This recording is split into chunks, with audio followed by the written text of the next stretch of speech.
Popcorn World.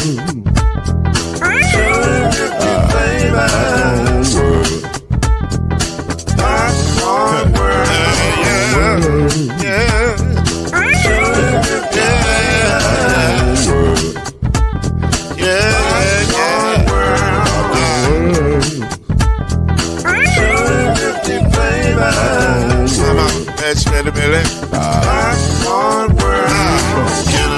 Now, yes, I can. So you can get this groove in the back of a can. Put the big around the world and the holes in your hand. Popcorn World. 250 flavors gonna make you smile. 250 flavors gonna make you smile. 250 flavors gonna make you smile. I said popcorn make you smile. Ah. Popcorn World. Popcorn World. Popcorn World.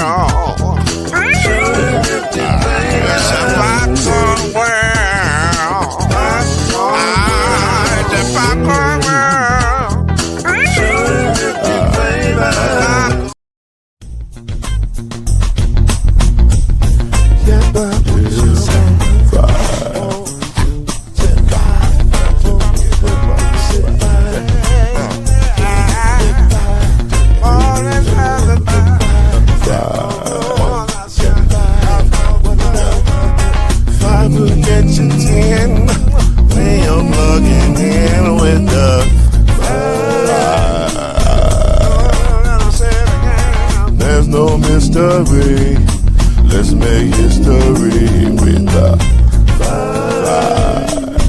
Off the throne, 2 and 3. Add 1 more plus me and be the 5. The 5, yeah. We keep it on the floor. And the funk plus 4 and you got 5.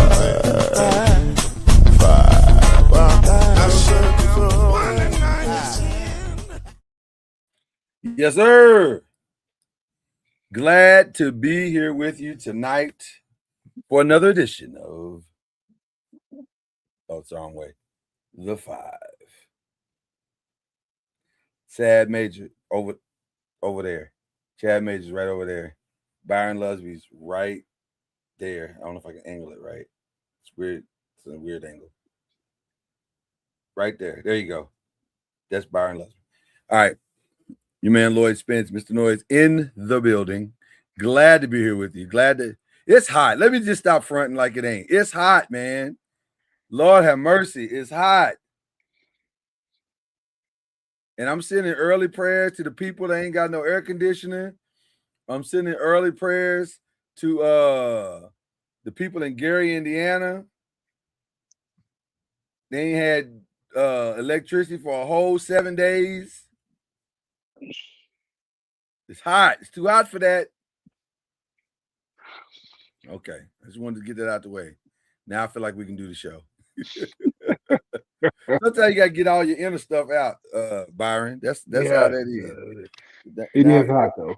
It's hot, man. Yeah, it ain't even a little hot, though. It's hot. I had to run to go get a haircut today, and I did not want to do it because it's hot. And I was dreading, and the whole time he was cutting it, I was like, let's wrap this up. Come on, let's how we get to the finish line with this, because I need to get to the house. It's hot. But I do have a shout out. at the end of the show that made up for the haircut, I have to admit. So there you go. All right. We got a big show, but a controversial show. A very controversial show today. Okay, not controversial. I wouldn't call it controversial. It's weird. It's very weird. Because there's a lot of weird stuff going on with the franchise that I've grown to love and support. So I don't want to act like I'm not supporting them. So let me get ready here. Do this the right way. But I just got a lot of questions. I got a lot of questions because I don't understand what's happening. And so, according to a report that broke last week after we got off the air, the Lakers have been sold. And they've been sold to Bob Iger. Yes, that Bob Iger, the Disney, ESPN Bob Iger, or former Disney and ESPN Bob Iger, and Josh Kushner, the I don't know what you call him. He's not a serial entrepreneur, but investor, venture capitalist, right? Venture capitalist was the word I was looking for. So they bought it from Mark Walters, who just bought it. I bet maybe he wasn't buying, maybe he was just leasing to own. But he bought it for 10 and sold it for $12 billion. With 12.5 to be exact. And everybody that is got even a modicum of good sense thought, why would you buy a franchise like the Lakers, gut it out and fire everybody, only to sell it 14 months later? We were all very confused until we all started doing the deep dive and found out that Mark got some problems. Mark got a whistleblower problem.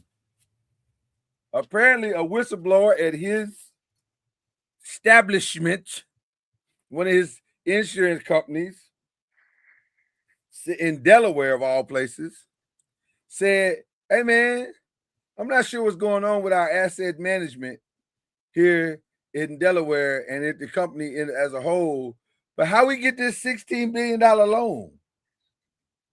And I was thinking the same thing. How do you get a $16 billion loan? $16 billion? It's a hell of a loan. And Yeah, that's a lot of money. Mark got some explaining to do. And he's going to start with the SEC. They like, where you get the $16 billion loan from? How you get that? And you ain't talking college football. Right. This ain't for NIL. This is just you got $16 billion. So now Mark got to explain that. And so many of us think, and I am many, because it's right now we're looking at a tax evasion case of the highest order. This is instant jail time, although Mark does have friends in high places right now. But depending on when they decide to try this case, that friend could be gone. We'll see. So I don't know. That's the hope anyway, that friend will be gone. But at any rate, Mark got some explaining to do because he just and it made sense because he bought he sold the Lakers for $12.5 billion. So Mark might be trying to hedge his money a little bit. So he's like, if I have to pay it all back, I'm only $3.5 million short. So, and he still got the Dodgers. If worst case scenario comes about, he still got the Dodgers, and he still got Chelsea, the soccer team, and that ought to give him at least about $7, $8 billion. So he's in good shape if he needs to pay off the debt. If he's allowed to pay off the debt. I don't know how it works, Byron, when you owe $16 billion. I don't know how that works. Yeah, I ain't had that problem. Yeah, that's not a problem that I've run into. Yeah. It's not a problem I'm supposed to be having.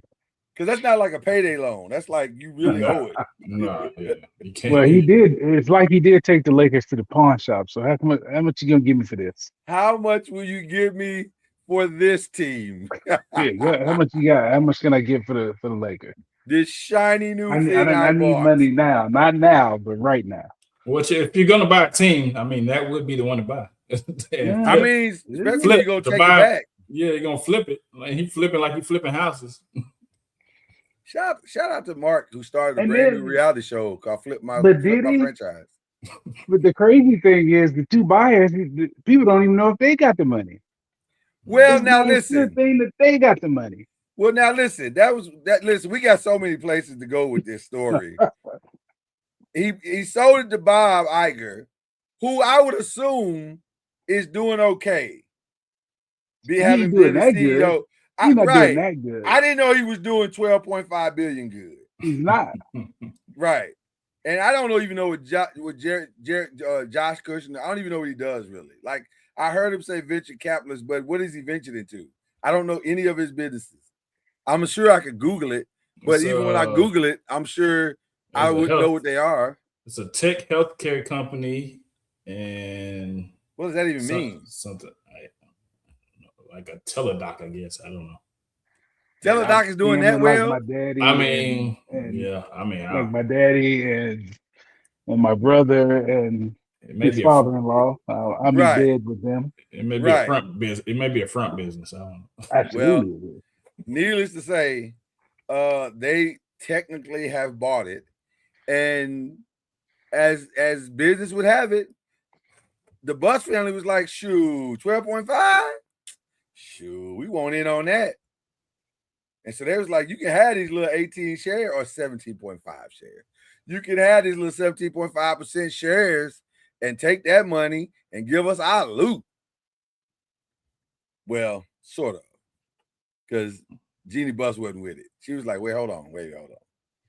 Y'all trying to sell the franchise? And it was like, yeah, the five kids, 5 brothers and sisters was like, yeah, we trying to sell it. He sold it for $12.5 billion, girl. We want our cut. What is 7 point? What is? I'm just curious. I have not looked it up. What is 18%? We just rounded up for story purposes. What is 18% of 12.5 billion? That's a crazy number. That is a crazy number when you say it out loud in real life. Yeah. Right? Okay. So 12.5 billion. So they would be selling it essentially for $2 billion, 2.2 billion, that they would split 5 ways.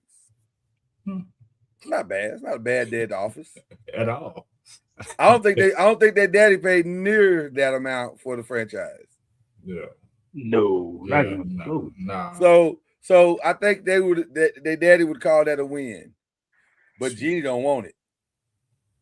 Yeah, I mean, because she's basically been the front-facing person of the franchise since her dad passed away. So front-facing person is a wild statement. Face of the franchise. Just go with that. I got you. I don't want you to be out in the streets looking wild. Pause. Okay.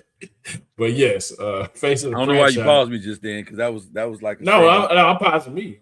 Oh yeah, pause, yeah. Hella pause. Yeah. So no, she's been the face of the franchise as far as ownership is concerned. So yeah, I mean, I understand why she would want to get have the attachment, because she's been the leader. So. And she had an agreement with Mark Walters to continue running the franchise for the next 4 years, and an agreement in principle with Bob Iger to do the same, except that he said publicly, unless something changes. Which is a crazy statement to make the day before the kids say, hey, we want out. But there is a plot twist that some of us may or may not be aware of before we go on with the rest of the story. Bob has friends. Don't we all need friends? We all got friends. He has friends. Friends that played basketball. Good friends. Friends like Chris Paul. Their families. Very close. So the plot twist is, if there's no Jeanie Buss, and maybe not no Rob Pelinka, positions become available. Yeah. And since Chris Paul is semi-retired, has he officially retired? I don't think so. I don't know. He's retired whether he wants to be or not, I think. Yeah, I don't think He just hadn't officially announced it. Yeah, nobody's gonna pick him up retired. Right. But this is a wild scenario, which brings us to this, because just as Byron alluded to, there may be that check might not cash. They, at the bank, the $12.5 billion might not cash. I'm assuming they hold that check for like at least 2 or 3 months. They don't just like cash it immediately. So you gotta hold that check. You can't be cashing that back and crush your whole bank. You gotta hold it. So they holding that check to see what money's gonna do, and then you have the Buss situation. I asked you guys who are not diehard Laker fans, what do you think the Lakers are going to become now? And by the way, this is the most Laker. They were already a mom and pop shop anyway. It's probably going to get worse. Yeah, I would think, because them people, I mean, anytime private equity and all that gets involved, it don't make anything better. There's not one thing it makes better. Not a single solitary one. Mark was trying to turn them into a professionally corporate ran franchise similar to his Dodgers that he may have to give back.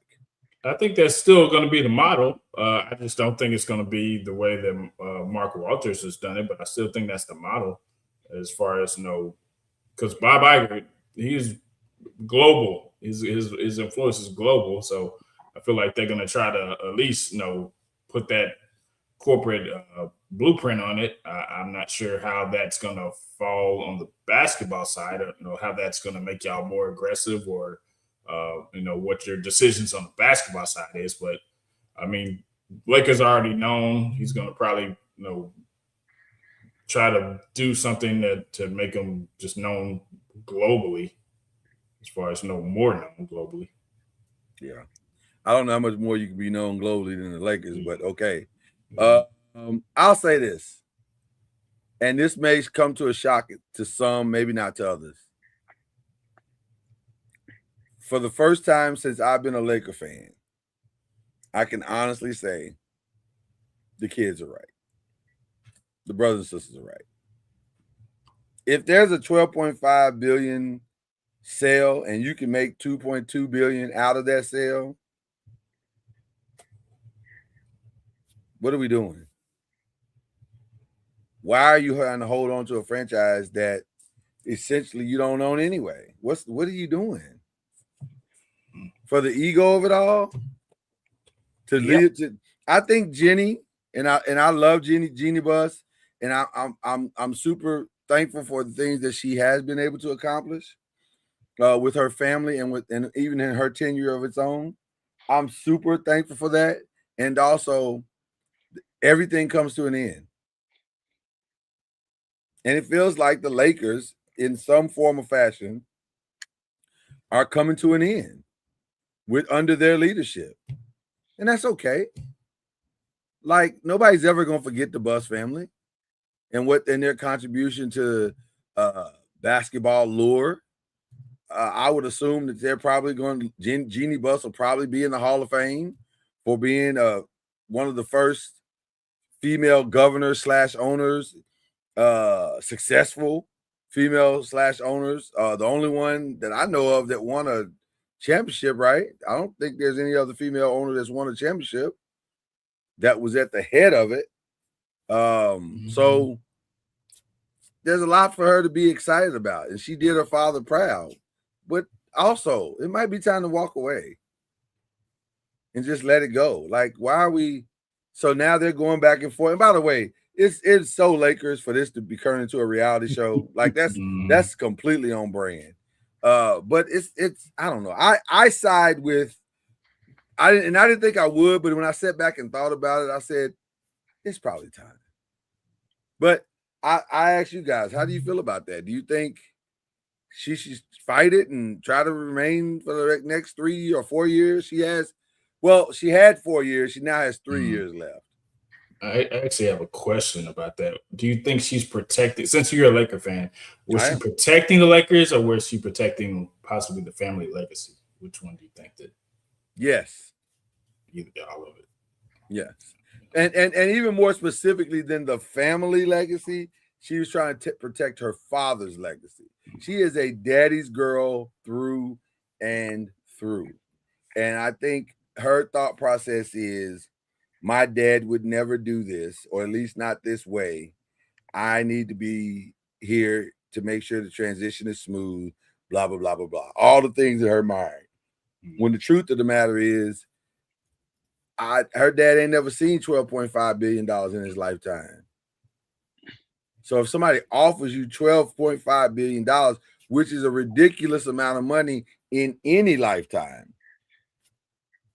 ain't nothing wrong with taking that. And ain't nothing wrong with walking off in the sunset with that money, and it's over. And you've had a good run. Listen, there are 18 reasons for you to, or 17 reasons for you to be happy about what your family did. That is generational wealth money. So I mean, generational wealth money. You gotta kind of take that and go. So I feel like I really do side with the siblings on this one, not because I think they're good people, but just because I think all good things come to an end. They would split that money $450,000 a piece. I'm sorry. 450 million a piece. I apologize. I forgot. I looked at it. I glanced down quickly and didn't realize that I had short them 300 and some odd million dollars, or 400 some odd million dollars. Yes, they would split $450 million a piece. That's, like you said, that's generational money. You have to do that. I mean, come on. So now, I don't know. Do you think they would buy back into a different franchise? No, I think they're sick of basketball. I know the other siblings are. If they're selling the Lakers, why would you want to start the Vegas franchise or whoever? Right. Yeah. I think the only one that might is the one brother that was doing the scouting. I can't remember who it was. Well, he was awful though. Yeah, he was awful, but he's the ego. Ego makes you do stupid things. Yeah. So I can see him saying, "I'll do it," and okay, well, you go blow that money, Junior. But the rest of them, I think they're like, nah, man. If I never watch another basketball game, I'm okay. I have 500 million reasons not to watch another basketball game in this lifetime. Yep.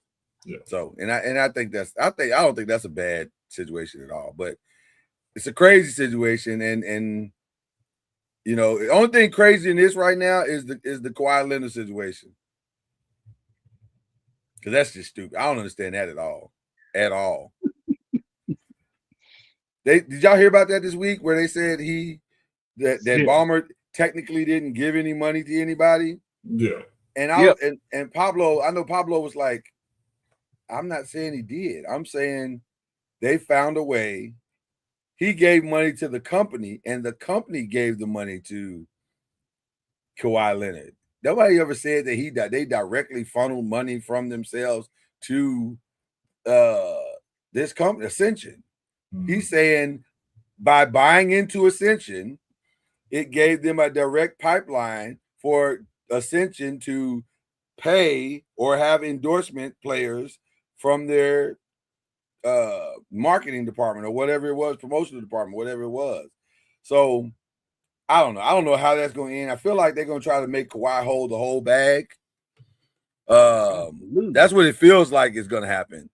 And that Steve Ballmer's going to come off scot-free, but Kawhi is going to end up holding the whole bag and end up being suspended. And then maybe Uncle Dennis be arrested. which would be a crazy ending, by the way. Yeah. Why is Uncle Dennis leaving in handcuffs? So there you go. But that's, so like those are the two crazy stories going on in the NBA right now. But any more thoughts about the Lakers? I'm sure when Cam gets here, he will have more thoughts as well. I think But- if you're gonna put Chris Paul in that position, you definitely have to have somebody there to. I don't think he should be in charge of What position? What position would you put him in? I guess I mean front office, maybe an assistant GM or something. If you're gonna have him be something like that or consultant or whatever, you definitely don't want him making major decisions for sure. You have to, somebody. Them dudes, when does it ever work out with how many the really good players are never really good at personnel. They're rarely good at that. It's always the lesser guys who have to pay attention to more stuff who are better. More at being detail and stuff, personnel yeah. people. I'll say this. I can't name any great top 75 player that went into upper management and had tremendous success. Isaiah Thomas was Jerry a West. disaster. Who? Jerry West. One. Okay. I give you that one. That's one. And even that comes with the caveat of he had a leash and he could go so far. And really his greatest asset wasn't necessarily management as much as it was identifying talent. Mm-hmm. So I don't know if it was so much that he could do the whole thing. He just knew how to identify talent and make it work. But I guess you could say from a financial perspective, Michael Jordan had success because he sold the Bobcats for more than he paid for it. So, but they were never good though. They were awful. They're still awful. Yeah, they're still awful. Never good. Yeah. So, other than that, no. It's always the 6th or 7th, 8th, like Byron says, always the 6th, 7th, 8th man on the bench. Curse. Right. James Jones. Yeah. Yeah. Those type of cats. Yeah, they've killed it. Elton Brand, they've killed it. But so I don't know. Those are weird stories going on right now. I think I would make Chris Paul maybe part of the recruiting because he does coach AAU. So maybe he's got an eye for that. And I'd start him out there for a few years and let him maybe make you the director of recruiting and let him test that out for a little while, see how he does. And if he can handle that, then maybe we give him more. And I'd be slow. He even want to do that though, too. Like he may not even want to. Well, I think Chris is the kind of dude that wants to be around basketball. And if that's the case, then give him something where he can be around it. And also give him something that doesn't take him too far away from his family. Because at least he can put a staff together that does the lion's share and he can just kind of walk, he doesn't have to like do all the work or whatever. So I don't know. Yeah. Interesting situation though. Fascinating situation. It's going to be interesting to see how it all unfolds as we head to question 2. Back to our predictions and previews. And we go through our NFC West and NFC East predictions and previews. And the NFC East has been extremely interesting the past 48 hours. So we'll get into that here in just a minute. But let's start with the NFC West. And am I crazy? Because I've been so busy today that the only thing I had to do when I got back was the show prep. And I have not had a chance to see all of the stories that have gone by today. But I could have swore I thought I saw something that said Christian McCaffrey is they're trying to figure out what's going on with him trying to get some more money or something. Is that what's happening? I missed that. I didn't see that. Shanahan dismisses. Oh no, running back McCaffrey. Yeah. Has missed a handful of practice with what the team has called tightness and no other reason. Oh, and he's got 2 years left on his remaining extension. So are they trying to imply that he's missing because he's really sitting out because he wants more money? Play a season without getting hurt, and then we'll talk about the money. I mean, I'm not re-upping that dude with 2 years left as hurt as he's been. Yeah. The theory was that the combined $134.25 million deals given to Detroit's Jamar Gibbs and Atlanta's Bijan Robinson might have McCaffrey wanting more money. No. Man, come on. maybe a couple years ago when he was healthy, but Do you pay him more money? No, no. I don't I even know why wouldn't. that. I don't even know why that would come up into the conversation. Not that. I mean, not, it's been like 6 years. He hadn't been, over the last 6 years, he hadn't been healthy. yeah. I definitely not I what can't they remember mean. one season he's finished without missing a game. Yep. Yeah. At Yeah. least in the last 6 years. So Yeah. no, you don't Definitely pay not that. re-upping him. Not for that kind You're of not money. making No. that kind of money. No, Yeah. sir. I know you thought you see Forever, but Forever's gone away. Right. He on the back side of things. That is not an option at all. Yeah, he's on the back side of that hill. He ain't on the front side at all. Okay, that's interesting. But let's get into the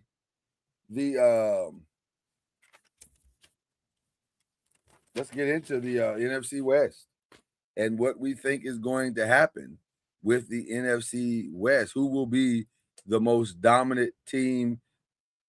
That's not really that hard of a question. It's really, really in fact, this whole category may not be that difficult. Yeah, really not. All signs point to Rams domination at this point. Like, I don't see Aaron Donald, I'm assuming, is just days away or hours at this point away from announcing his return. And if that is the case, then it kind of feels like we're all just playing to see who gets to play to lose to them in both the NFC Championship and the Super Bowl. Like, yeah, I think he was coming back. This is all just to get him in shape, and they just don't want to say it. But he was coming back as soon as they contacted him. Well, not only that. His wife says not though. She's posting that he ain't coming back. So he just out really. He just out there. Yeah. I saw what it was like. It was the meme of Carmelo when he stepped on the floor to shoot the jump shot and he didn't. She posted that with talking about Aaron Donald to the Rams every day. Was that just smoke and mirrors? That Could be just smoke. The wife. She posted that meme. I remember the meme when Carmelo's in the garden, he faked the shot, and underneath it said Aaron Donald to the Rams every day. Yep. He could work out every week, something like that. He could work at LA Fitness. What he doing? He had to do all this. You can take that one or two ways. She could be saying the media is being pump fake every day with the story, or you're right, Byron. She could be saying he got y'all food. He ain't coming back. I don't think she cares about the media. She said to the Rams. She didn't say to the media. What I'm saying is she could be saying that Aaron Donald to the Rams is the media saying it every day, like they know when he's coming back, but they don't know. Nobody really knows. So I'm taking it as he ain't coming back. You're saying you think he ain't coming back. That's how I think she meant it. Yeah, she doesn't care what the Rams media. She doesn't care about any of that. No, I'm not saying she cares about that. I'm saying I don't think she would tweet anything about that. That's her saying to the Rams and everybody, he ain't coming back. That's what I think it is. Well, I'm gonna say this for the happy marriages, and you know this, Byron, as a former football guy, like a 20+ veteran football guy. Wives ain't tripping when you retire. They like, fam, come get in this drive line. Well, because you're gone all the time and now you're at home. It's different dynamic. You messing up their rhythm and different. But I'm sure by this point, they back into it. They found a new rhythm and that might. But what I'm saying is that might be the reason why she's saying, "No, I don't want you going back because we done figured this thing out as hard as it was." Yeah, I can't go back. I can't go back. And now you're trying to go back. Yeah, I got you in drive line, and you're trying to go back. For anybody who's been in drive line, you understood that statement very well. Oh yeah. Nothing sucks more than driving. What's your gut tell you? What's your guts tell you? Both. He's coming back at some point. Yeah, I would do all this Maybe and week not. 8, maybe week 10, but Maybe not early, but say no, some point. he ain't coming back early. I don't think. Yeah. I don't think so. I can't argue with that. I don't know the timeline either, but I'd be hard pressed. Now the thing is, he's owed $30 million. They ain't got $30 million. If you look at that cap, they ain't got $30 million. It's a restructure coming up. Nowhere in the building do they have Oh, $30 million. Yeah. So they're gonna have to take that $30 million and chop it up into little pieces. I think he might have to take that Bobby Bonilla deal. Yeah. We're gonna pay you $30 million for the next 30 years. No. Which, hey, every July 1st or whatever. Every July 1st, you get $1 million. That ain't bad. With a $7 million signing bonus. So there you go. So I don't know how that's gonna work out, but I do think he's coming back. And if he does come back, I've been spending some mental time trying to figure out what offense I would run in those games. I have come up with nothing. Especially if I'm in 3rd and long. You probably just need to throw that to the ground and just try again next. Throw it away from whatever side. All you can do is spray. 3rd and 5, 3rd and 6. Just throw that in the ground, fam. That down's over. Just go ahead or just punt early. Save yourself a few minutes. Mm-hmm. Like because that's about what you got left. You can't stop them dudes on the end. You can't stop them. They coming, man. Then they're gonna put them both on the same side, and then what? Oh my God. I think you're gonna see offensive linemen physically cry this year on 3rd down. Like they're gonna be like, this ain't fair, man. Like you're gonna see him. You know how your boy was running when he got his bike stolen on Friday and he was running with his arms. That's how they're gonna run out the huddle. Just frustrated. So most dominant is gonna be for sure the Rams, which brings me to the breakout player. They still got another freak on the other side. Like that dude, he's still gonna be trouble even if he don't come. He good for 14 sacks this year, with or without him. Maybe more. Yeah, maybe more. I'm not disagreeing with that at all. Maybe more. But the floor is 14. I'm saying the floor is 14. Yeah. That dude is a monster. I think my breakout player is Brian Young, who's going to benefit from both of those guys being on the field. I think the breakout player is going to be Myles Garrett because he's going to have something to play for the first time in his career. Ain't nothing. We've watched Myles Garrett make a Hall of Fame career with no motivation except to be great within himself. That's the only motivation he had in Cleveland. I just want to be great. Now he has a legitimate chance to go to the Super Bowl. He don't have to worry about that cold. He be in LA. Oh my God. And he's happy and in love. Yeah. He's being taken care of at the crib. Who got it better than Myles Garrett right now? Nobody. He done washed that stank of Cleveland off him. Oh man. Did you see him at the ESPYs? He looked so happy. He had his shirt off. I mean, he had his chest out.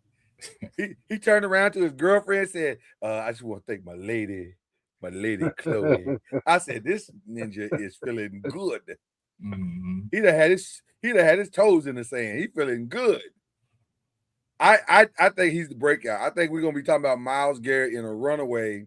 His season might be so good that you might have to consider him for MVP. Not just defensive MVP. It might be that. It might be Ray Lewis good. Yeah. Ray Lewis 2000 good.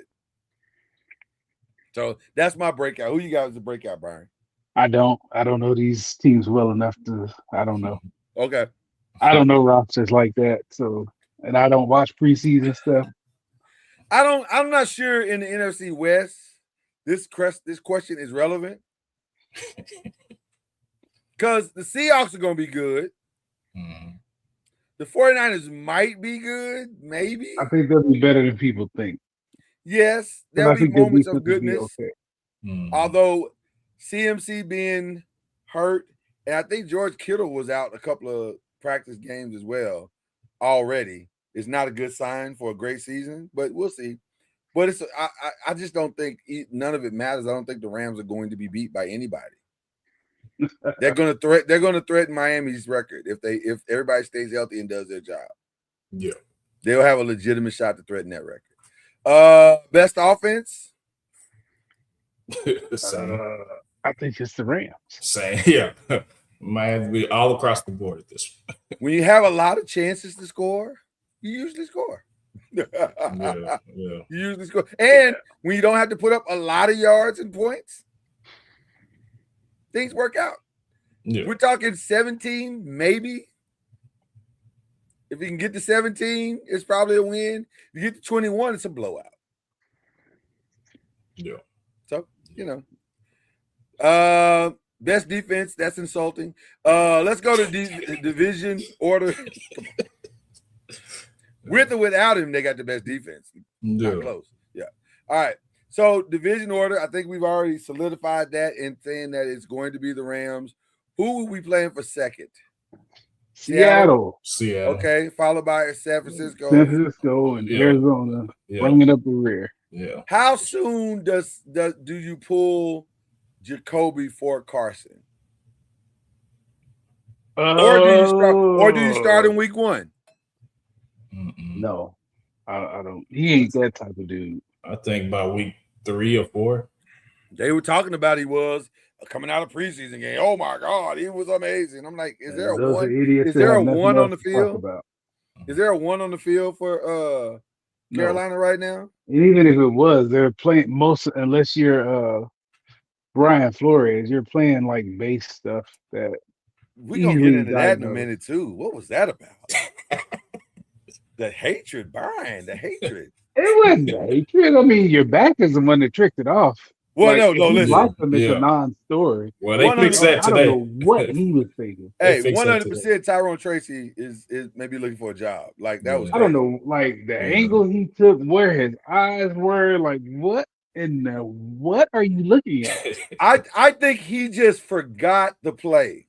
He forgot he was playing football. Is that what he forgot? Well, no, I think he forgot the whole play. I don't think even if he didn't, you see that dude running at you. Yeah, but it was too late. But once he ran, because he ran directly to the line. So once he ran to the line, I'm thinking, oh, you don't know the play.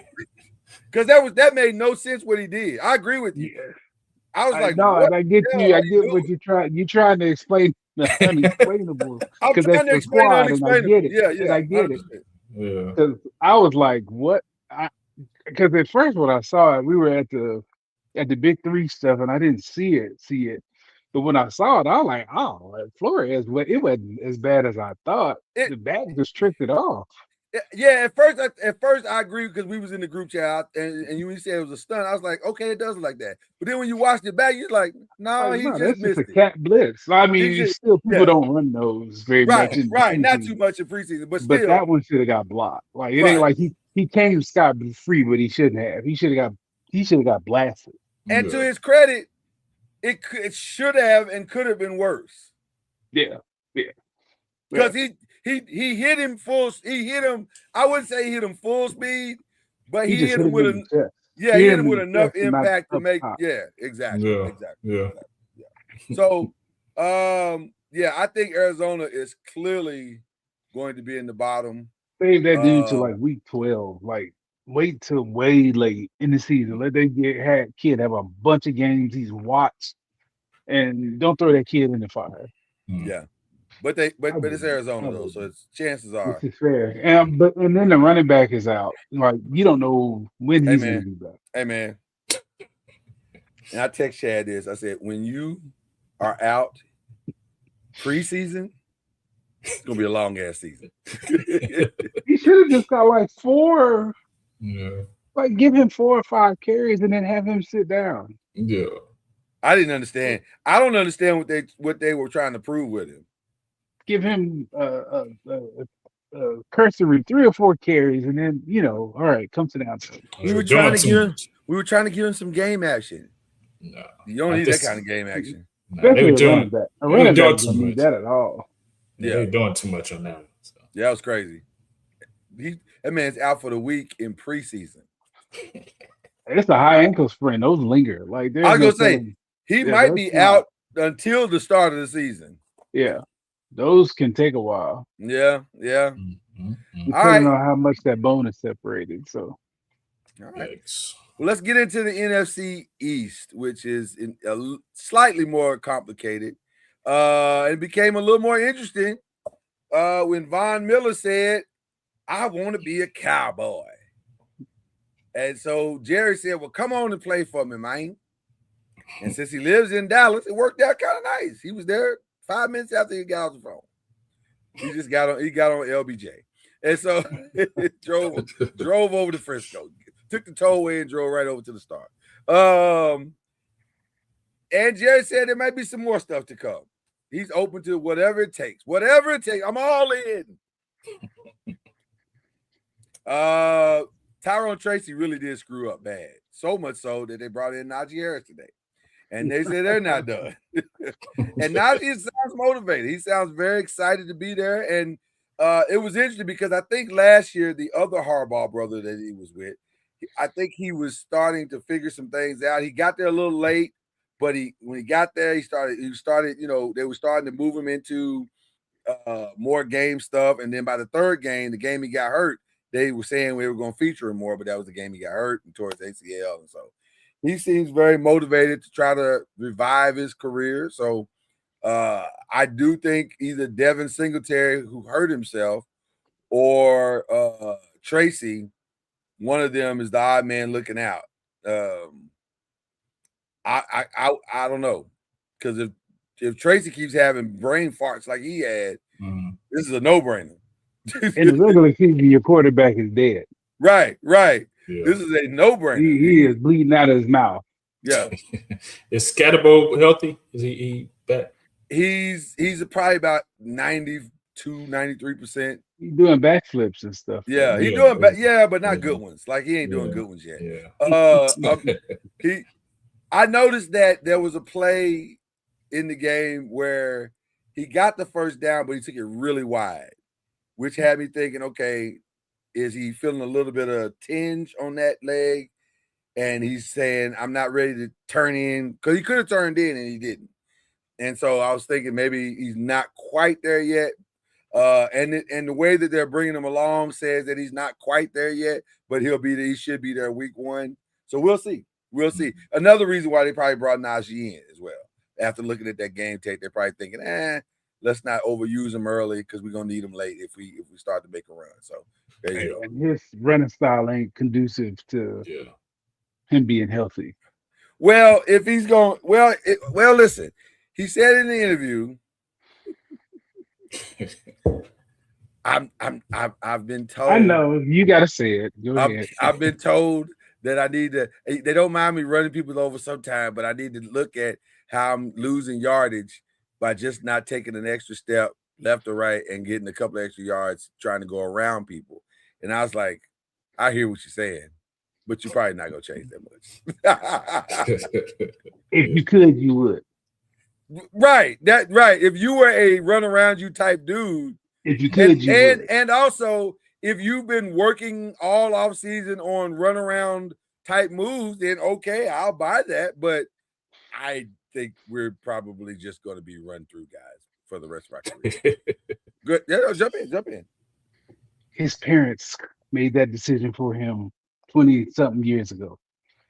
You can practice run around moves all day, but your DNA says you need to run through people. It feels like it's a stretch to say that I'm going to dramatically change my football game overnight. But listen, I listen to guys. I listen to what they say. I listen too, but I also watch them. Like your DNA, right. You can get hit in your mouth. You sit down, son.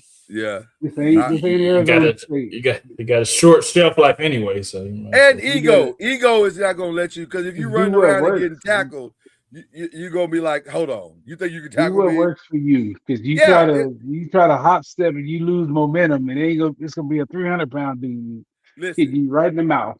Listen, football, you're here for a good time, not a long time. So while you're here, do what you do and maximize your dollars while you can. That should be your plan. But so with those two signings, I asked the first question: who's going to be the most dominant team in the NFC East? I'm still gonna say Philly, and I wouldn't say dominant with this division. I think they'll win it and be the I, best team in it. Yeah, I was I gonna don't say think the it's, same it thing. ain't gonna be no dominance. I was out of going to say none we of are these all in four. agreement. Yeah. A dominant team does not exist. Yeah. I think Yeah. we're going to see balance. I think we're I going to think 10 see. games may win it. Yeah, for sure, 100%. I think we'll see more competitiveness than we've seen in a long time across the division, and depending on how other teams beat up on each other, like in the North, or in mostly in the North. I think here's what I think. I think the majority of the playoff teams are coming from the East and North, and the West will get. I think the West will get 2. I think the East will get 2, and I think the North will get 2. Mm-hmm. So I think it'll be balanced all the way across the board. But dominant, Yeah. that's a stretch. Yeah. That's a stretch. That's a stretch. Best breakout player. The media would have you believe it's going to be Caleb Downs. They have sold Caleb Downs like he is the second coming. Did you see how he stopped such and such this weekend?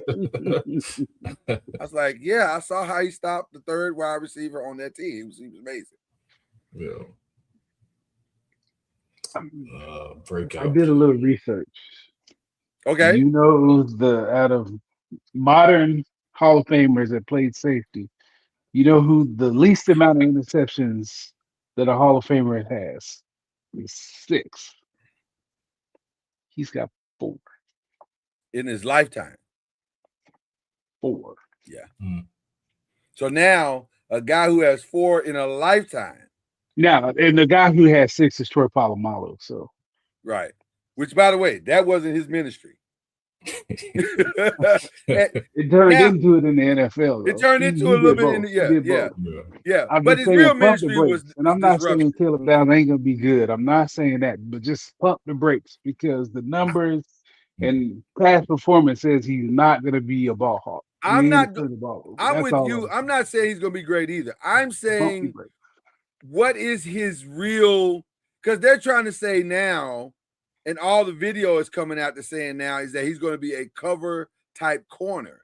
And I'm saying I saw that play against ED2 with it was a terrible throw. If the ball is thrown on time and outside, you beat.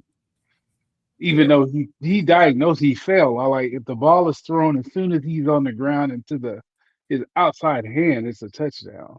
Because even the one they showed this weekend over and over and over again, that was pass interference twice every day and twice on Saturday and Sunday. You can't grab a dude the entire time he's out there and think they're not going to call pass interference. They're going to call pass interference, sir.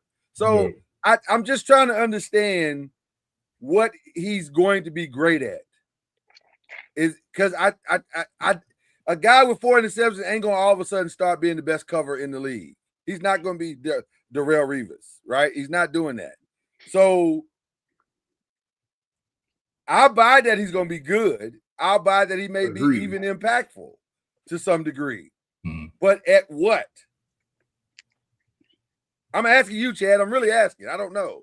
I don't know either. It's your team. I mean, until he gets on the field, I don't know. Okay, all right. I mean, I don't know how they're going to use him and what. I mean, well, if you look at the video again, if you look at the videos, they're going to use him as a optional cornerback until he gets toasted, and then they're going to have another narrative. So and by the way, they were talking about he was shutting down CeeDee Lamb and shutting down George Pickens. And I'm like, no. It's just the hype train. They're trying to hype him up, but I mean, as long as he plays, let him develop. Oh, it's that one. My bad, Chad. You better hype your bestie up. Yeah. Ooh, as long as he plays within the system and does what he needs to do within the system, then I'm fine with it. But doing what is the question? Don't know.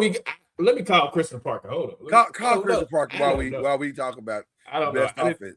I didn't have that as my breakout player though. Oh yeah. I had George Pickens because he's gonna need to ball out again to get that contract. He's already broken out though. But they want him to do it again to be able to pay him.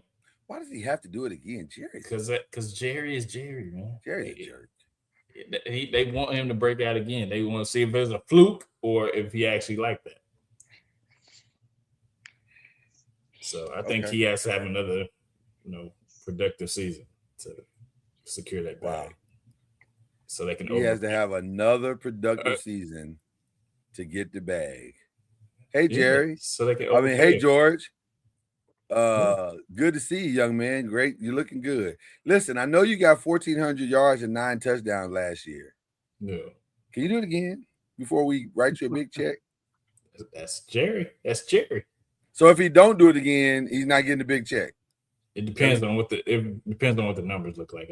If he gets close to what he did, I'm sure he's getting it. But if he significantly lower, Okay. There's a 50-50 chance. Okay. It'll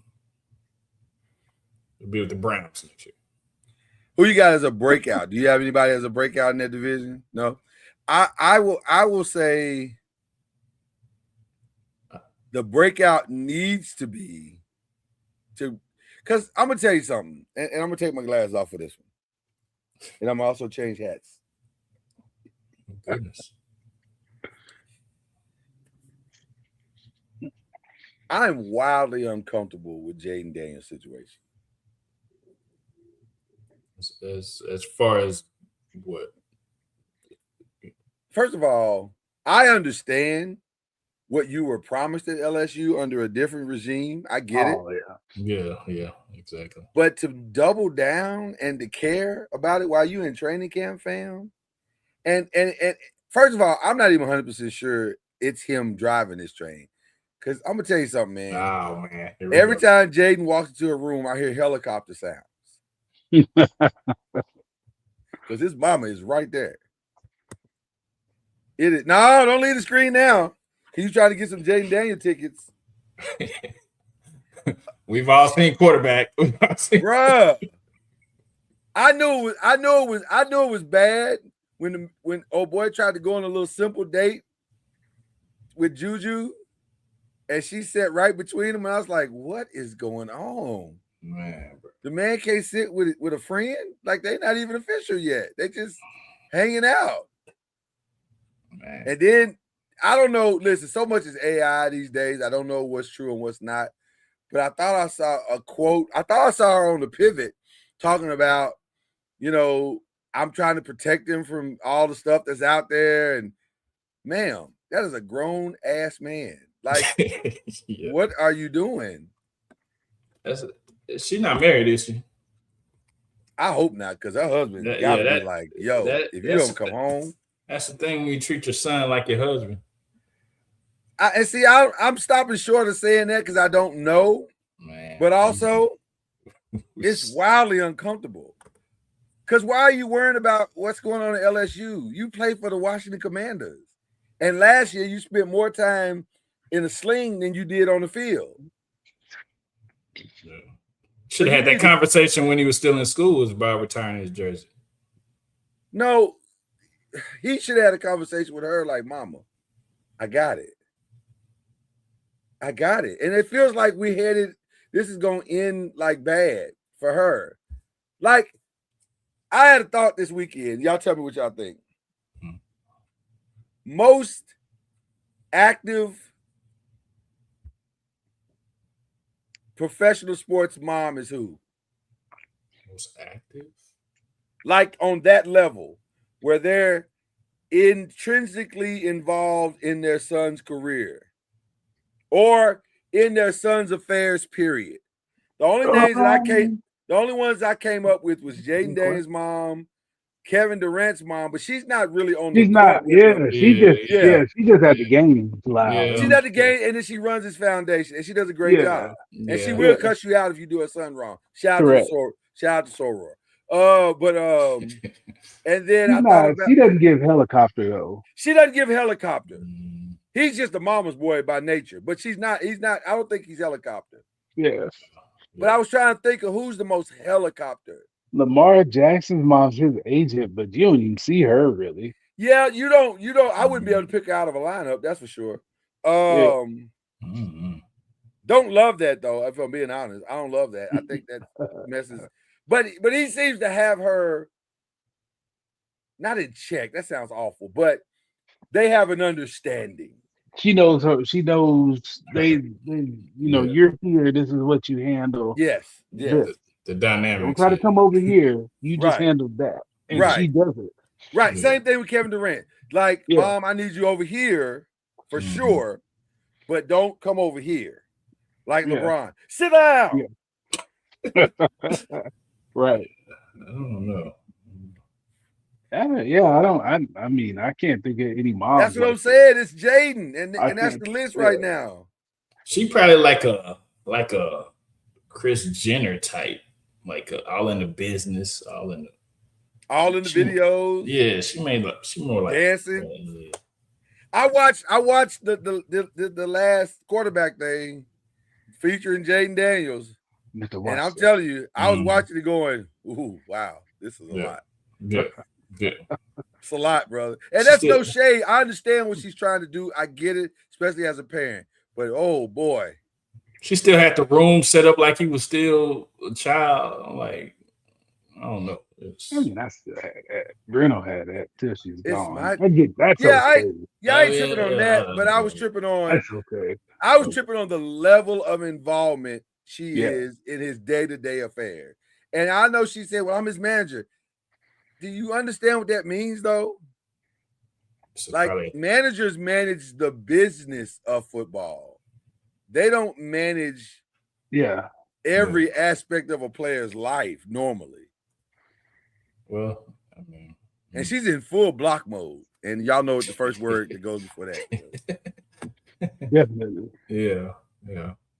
I mean, full block mode. She is out here like the Kimbe Mutombo. Just any chick that even blinks. No, no, no. yeah. No, no, no. I don't know. Mhm. I don't know. It's uncomfortable. So he got a lot to prove to me. Like, he got to go out here because he got to prove to these grown men that he could be a man. Because Yeah. off the court, Yeah. it's not working. But I mean, off the field, it's Oh, not yeah. working. But if you do it on the field, don't nobody care. She can do whatever she want to do. So that's my potential breakout player. Best offense is gonna be Woo. Is that gonna be Dallas? Dallas. Because that's the information. Absolutely. That's the information we got right now. Yeah. Well, we have facts. I mean, they were good last year. yeah. Yeah. They've been good the last 2-3 years. So I I just hold pause because I don't know without AJ Brown how's the Philadelphia offense gonna look. Like they're gonna have to have some people step up. And is Devontae Smith a true number one wide receiver? I think Philly's O line is the bigger issue. Yeah. I think that was the cause of all their problems last year. You fix the O line, and then Saquon will fix himself, and you'll be good. I'm gonna tell you something. Everybody thought Jason Kelsey retiring was a small thing. It was not. It was those of us who understand the game knew that was a massive that was a massive departure. Because that was the voice, that was the heartbeat, He's a leader. that was the leader. It's not Jalen, it's Jason. He was the maturity, Yeah. he was the everything. Yeah. And so they struggled to find that identity all season long, and it showed from game one. It showed. So have they fixed that now? We'll see. We'll see. There are too many things in New York, though there's a lot of potential, but it's just not, you don't know. And then you got Until y'all two get guys that that are, line figured out. you're right. Well, and we don't know. We like it could It's be not better figured this out. year. It's not figured out. I think I don't if think you- from I- what I do. just a little bit that I saw, I didn't think it was figured out at all. I would say last year there was some challenges. This year, I feel like they may be a little bit, they may be a lot better. But still, there's a lot of unknown. There is a lot of unknown. So until they really hit the field together and play together in a real physical game, we just won't know. But I think all the signs are pointing in the right direction, and they look from practice. I look at practice way more than I look at preseason stuff. I don't care about preseason games at all. But practices, they look like a much better cohesive group. And I think now they got a grown man coaching the team, not just a guy with dreams. So I like all of that. Now, sneakily, the best defense, I do think they're going to be in that conversation. I think they're going to for sure be in that conversation. A lot of good parts, and if Harbaugh, if they could have got consistent offensive play, they were in 7 games. They were in 7 games in the fourth quarter, in the final minutes of the fourth quarter. They just couldn't close. So, I think they're going to be really good on defense. So that's my pick for best defense. Does Von Miller make that much of a difference? No. No, I think he'll be situational, and he'll be a great locker room person for like the Malachi Lawrences and the other young rushers. If they'll listen. I think they will. He's got enough skins on the wall. Yeah, he's done it before. Ted nailed it. That's exactly what you're getting. Yeah. Okay. So we're not going to talk about the elephant in the room with the CeeDee Lamb apparently, I guess, dating his ex. I mean, football is messy. Oh, it's messy. I mean, how many? We probably known a lot of people that dated each other's exes on this. I mean, we just on that team. That's the one. Yeah, that's the one we know about. So that team specifically has done a lot of that. Like the Trayvon Diggs situation. They do that a lot in Dallas. So, a lot. They got a pass around mentality. Yeah, I don't know what that's about, but it's weird. It is what it is. It's very weird. Okay. As long as they don't spill on the field. Well, I guess it just depends on how conversations go off the field in the locker room. Facts. Don't say nothing crazy. Don't do nothing crazy. All right. That's so crazy. That's such a crazy situation. Okay. Division order. What order you got? I think I flip-flop either Eagles or Dallas in the first, and then what do you mean? Either one of them gonna be for. You think the Eagles Dallas? Yeah, pick one, dog. No, not really. You can flip-flop you got to pick a winner for the division. I can't let you. 2, 3, or 4. You can hedge on that, but you got to pick a winner. Just go with what you want to say. You know you want to say Dallas. Come on, dog. Yeah, pick your squad. You think your squad is gonna be good? It's all right. I'll go with the Dallas Cowboys. Okay. Don't act like that was a struggle. Right. Say it. Say it with your whole chest. Yeah. Dallas 1. Who's 2? Philly? Dallas, Philly, Washington, Giants. Oh, you got us 4. Appreciate that. I'll clip this and send it. Byron, who you got? I got Philly, Dallas, Giants, Washington. Okay. I got Dallas, but by like a half a game. And then I got us going second. I think we're going to be better than people think we're going to be. And then Philly. I think Philly's going to regress. I actually agree with you about the A.J. Brown thing. Mm-hmm. I don't think that is going to be an easy thing to get past. Because now, for sure, you're putting 8 in the box. Regardless of what Devontae Smith, you think Devontae Smith's going to be. Mm-hmm. I think you're putting 8 in the box, and they just going to have to prove it, especially early in the season. Yeah. They're gonna bring a pressure. So until Jalen proves that he can do a lot of more things that he's done and stop being so risk averse, people are gonna try him. They're gonna try him. So I'm saying Dallas, New York, Philly, and then Washington. I don't think Washington has done much to do anything. Like, and then their left tackle with Tunsil going out. That's not a small thing either. No. Yeah, that's not a small thing. So there you go. Let me you had your hand up though. Hold on, Byron had his hands up. I don't. With y'all, I don't think Harbaugh's that great a coach. I think it's past him, but I think Lamar has saved him for the last 5 or 6 years. I don't think he is I just don't. I'm not a big Harbaugh fan like that, Okay. like everybody else. So that's my y'all is him. Okay. I think well, that don't really need defense because the reality is this. We're gonna find out really fast about both those organizations. You are exactly right. like, You're right. like either Lamar is that guy or he's not. Either Harbaugh is that guy or he's not. We're gonna find out real fast. Or they are both those guys and they just needed change. Because sometimes you just need change. That's And fair. and I'll be honest with you, I think it's probably that more than anything. Sometimes you just stay too long. You just stay too long.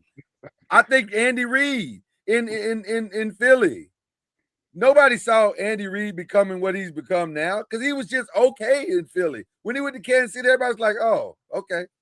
Nobody saw 4 Super Bowl trips and 2 Super Bowl wins. Nobody saw that. Well, they coming. were still saying that until he got a hold of that dude from Texas Tech at 10. Exactly. When So they picked him, we all were like, "Oh, he went to the exact spot he needed the perfect to go." place, right? Sometimes all the stars align and you get in the right place and everything falls into place and it works out. So Yeah. I think it's probably the latter. Like it was probably time for both of them to do something different. And so so it's gonna be interesting. Could be. Yeah. Could be. So all right, let's go to the AFC West, which we just talked about the great Patrick Mahomes. And I'm gonna tell you something. This is a harder one for me because 3 of these teams are not like the other. And we can take the Raiders off the table right now. Like they have no bearing on any of this conversation. But this is interesting because they're trying to sell me that Patrick Mahomes is back. And I don't buy it. I don't buy it. And I know he was hopping around and he's trying to show that knee is perfectly fine. And I'm like, okay. In the words of, in the nod of Magic Johnson. I don't buy it either. But here's my other problem. I watched Denver go to the AFC Championship game last year. I watched them do it. They pulled it off. And I feel the exact same way about Bo Nix that I felt last year. Same way you felt when he was in college. Right.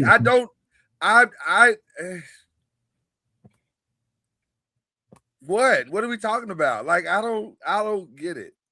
I don't get Bo Nix at all. I don't get the hype. I don't get it. What is he doing out there that's making everybody? I don't understand why his coach likes him. He loves him too. Well, yeah, I guess he came around, but it was Rocky at first. You know, he's not the type of dude that he liked. You know what it is? He can control it, and he don't push back like Russell probably pushed back. Yeah. And so, by the way, must see TV is going to be watching Russell Wilson eat Sean Payton's lunch week in and week out on CBS. Don't miss that. That's going to be good TV. Because he got so many receipts that he's got to give him. So I can't wait for that. I'm so much looking forward to that. But I don't know if I trust Denver. I trust their defense. Their defense is incredible. Absolutely. But other than that, I don't trust Denver. And then with the Chargers, do you trust Justin Herbert yet? Nope. Has he done anything? I mean, I think him and Mike McDaniel is going to be interesting. I think he could probably try to unlock. In what way? I think. I mean, Mike McDaniel wasn't the best necessarily coach, but I think he's a pretty good coordinator, and I think that he can possibly unlock Herbert and he'll advance to what he was. What needs to be unlocked in Herbert? Is it consistency? Is it what is it? What is it that he's missing? Consistency, decision making, because he has decision making. Yeah, so I think he has pieces around him. He just got to make the right reads and right throws, and I think Mike McDaniel can help him with it. They let Keenan go. Keenan's a Colt now. Yes, he is. I just don't. Something is missing with that dude. something is missing. He's big, strong, talented, all that stuff. Something is missing. It's got to be something between the ears. Something is That's the missing. only thing left. That's the only thing left. Either between the ears or behind his chest. Something is missing though. I don't know what. Hopefully, Mike McDaniel can bring that out. Hopefully, he can help him with that. That's genetic too. That's you can't put dog in you. It's got to be in you. Yeah, dog got to be there. Yeah, I don't know. Want to got to be there. Yeah. I don't know which one it is. Something is wrong. Something is wrong though. I will agree with that. He's too big and talented to let Jacksonville with that quarterback who's walk you down up 20 something. Like something, I don't know what it is with that dude. Mm-hmm. They got a great running back in Omarion Hampton. I think he's solid. Yeah. Mm-hmm. Lad McConkey seems to be solid. Quentin Johnson seems to be solid. When he can catch the ball. When he's catching the ball, right? Right. I don't know much about Trey Harris. Yeah, I don't know. Maybe he's got enough weapons, so he's got enough. Mm-hmm. And if you're that talented, like they tell us he is, then you should be able to uplift the team. And I don't know. Tyler, don't know yet. What are they saying about over there? What are they saying about Tyler Biadasz? Yeah, Biadasz. He got hurt today, right? He did get hurt today. Yep. And it was significant, if I'm not mistaken. That's what they thought initially. I don't know. I haven't seen anything since earlier, but yeah. I haven't seen an update either. So I was trying to. By the way, can we go back for just a second? I'm pulling the cam. Can we go back for go back for just a second? What is going on with y'all and y'all scrimmage today? Why y'all out there fighting all day? What's that about? It's hot, grown men, and testosterone. It's not even that hot in California. That's why they go out there. It's like 80 degrees. Well, they're gonna be fighting here for sure. 7 fights is crazy. 7 fights says y'all got these two franchises got leadership issues because doggone. Well, somebody can't stop the fight and say, "Hey, man, y'all wasting effing time." Yeah, that's what Schottenheimer's been saying. Schottenheimer's been saying that, so he's denouncing the. But why is he not saying it to them? You know what I like? I don't know if y'all been watching Hard Knocks, but your boy Mike McDonald, is he Mike McDonald too? The head coach of the Seahawks, is he Mike or Mark? I can't remember. Mike McDonald. Is he Mike too? He pulled one of they linebackers, Cotel Hall, and he was getting too close to the quarterback. He said, "I'm running the team. Stop running to the quarterback." I said, "Oh, he got smart." Where's that? And where's that in the Saints? And like Kellen Moore, you can't just say, "Why y'all here fighting?" We are the Saints. When you win the Super Bowl, you can do that. You can do that with the Super Bowl win. Who won the Super Bowl? You talking about Mike McDonald? He's talking about Mike McDonald. I'm talking about your squad and the Saints. Oh, no, okay. Y'all ain't won nothing. That's what I'm saying. Neither one of them. And neither of the Saints, right? Yeah, I was talking about Mike McDonald. Y'all need all the practice y'all can get, both of y'all. Well, yeah. Especially the Saints. The Saints, if I was Kellen Moore, I'd have said, "Get on the line. I'm gonna run y'all in front of these fans. Since y'all got fight in you, run until the fight is out of you so we can practice." Well, I'm going to the open practice next week to have my eyes on it to see what it looked like. That was crazy. They said it was 7 fights today. 7. And not even little small fights. Everyone ended up with a brawl. Yeah. I was like, this is just stupid. They was hungry, man. No, they're not. Oh, hungry like they want something to eat. Yeah. But it wasn't about hungry because they want to win a championship. Yeah, exactly. Hungry like they want something to eat. They're hungry like they want a sandwich. That's crazy. Exactly. That was just stupid. Okay, I just had to get that out of my system. Because I thought about that. I was like, this is dumb. It's a waste of time. Okay. We didn't get very far, did we? We said the breakout player was who? Who did we say it was? Oh. The AFC East? Oh, or no, AFC we already did West? breakout. We already did breakout player for in the AFC West. No, that's where we were. Okay, yeah, we haven't done anything. Okay, so we had just talked about them. Yeah. So we really hadn't picked a dominant. This might be another. There's no dominant team. Correct. I'm gonna say Denver because they have the best defense. They got a legit They do. They top really 5 do. defense. They really do. Yeah. They really do. Yeah. I don't think I'm going to say anything different because I just don't trust anything about the other 3 teams. But I Yeah. will say I don't see dominant in this division either. 'Cause Exactly. I think the offense will kind of be, dragging along. Exactly. I'll never fully bet against Patrick Mahomes, but also You can put this an asterisk doesn't. by this. Yeah, this don't Yeah. feel like this is the whole Patrick Mahomes.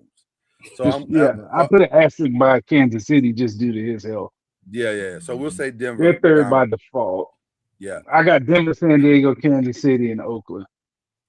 Okay, so sorry. that's fine. I that's jumped fine. the That's shark. fine. That's That was my fine. fault. Let's do it. Let's go there. That's cool. Yeah. You say it again. Denver, San Denver. Diego, Kansas City with an asterisk, and Oakland. Ooh, Kansas City. Because if he's not Kansas healthy, City is healthy, Yeah. then they may move up. They may move up. I'm not betting against that dude. Mhm. I can't bet against him. I can't bet against him, but I don't know if Kansas City across the board did enough to fix what's wrong. Now they brought in Kenneth Walker. That's solid. Yeah. And that offensive lineman supposedly is real good. Yes, The yes, one of and the I agree young with that. linemen is good. But is Rashi Rice and Xavier Worthy is what they had. Yeah. That's the Good luck same counting thing they on Rashi Yeah. had. Rice. Good luck And then- counting on him. Yeah, and then Tyquan Thornton. No. So they really didn't do anything. So we got a less than healthy Patrick Mahomes, aging Travis Kelce, and the exact same receiving core, but maybe a little bit worse than you had before. And now Wow. in the hands of a healthy Patrick Mahomes, I'd say they got a fighting chance. Mhm. But because I know he's not going to be the man he was, I don't know. It don't sound like that's the squad to beat. So I'm going to go Denver. I think I'm going to join you. I think I'm going to go Denver, San Diego. I like the asterisk Kansas City. And for sure, the Raiders last. I think by week 5, they're going to start Fernando Mendoza just because they can't help themselves. I'm gonna go. Not because it's the right decision. They just I'm gonna go a different way. okay. Go for it. I'm gonna go Chargers, Broncos, Chiefs. Chargers, Broncos, Chiefs. So you think this is the breakout year for Justin? He gonna figure it out this season? I think he has a good chance to. Like you said, they have uppercutting running back in Hampton. They have. I love Hampton. I'm gonna be honest with you. I've loved Hampton since he was in college. Yeah, they got wide receivers. They have tight end. I think I was the only one standing on the hill saying I like Hampton better than Genty, and he hadn't proven me wrong so far. Now, to be fair to Ashton Genty, to be fair, Genty doesn't have anything to run behind, so I can't. This might not be fair comparison yet. Yeah, but I love what Omarion does. He's an every down back. He's solidly built. He runs the ball extremely well. Healthy. He makes good decisions when he runs. I just like what he is. I like what he represents. So I'm not going to say you're off on that. So